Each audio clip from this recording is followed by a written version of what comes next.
בנים יקרים ואהובים, חנוכה שמח, חג של האורות, חג של הניסים.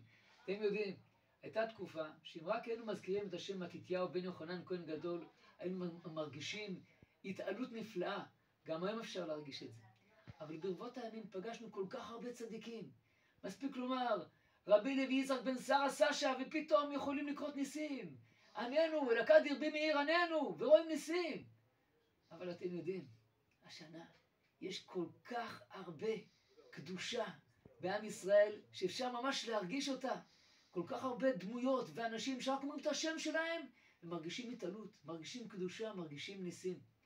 בשנה הזאת, בהשתבח, אנחנו מבקשים לציין 8 אנשים קדושים וטהורים, שזכו להיות מקדושי מלחמת חרבות ברזל.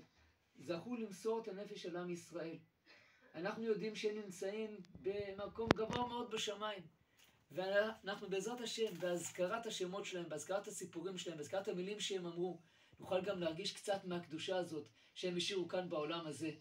אני מזמין את כולכם ללמוד מדי יום את דברי ההשתבח, יש תורה בחופשה, ולהשתתף כמובן בחידות. בחידות של חנוכה, יהיו פיצות או סופגניות, כיד השם הטובה, על הרב חגי ועל הנהלת בית הספר, לפנק אתכם בעזרת השם. השנה אנחנו מבקשים לתת לכם גם תפילה, שומרים אותה לפני הדלקת הנרות. זו תפילה שכתב רבי צבי אלימלך מדינוב, תפילה שאומרים על הנרות. וגם יש כאן דברים של אחד מהקדושים שגרו פה בחריש, אלישע לוינשטיין, הבנים שלו למדו אצלנו בעבר, ויש כאן כל מיני דברים שהוא קיבל על עצמו להשתפר בהם. חודש אלול לפני 5 שנים קיבל לעצמו להשתפר. הוא היה כותב לעצמו את הדברים האלה לפני כל זמן מסוים, מה אני יכול להיות יותר טוב.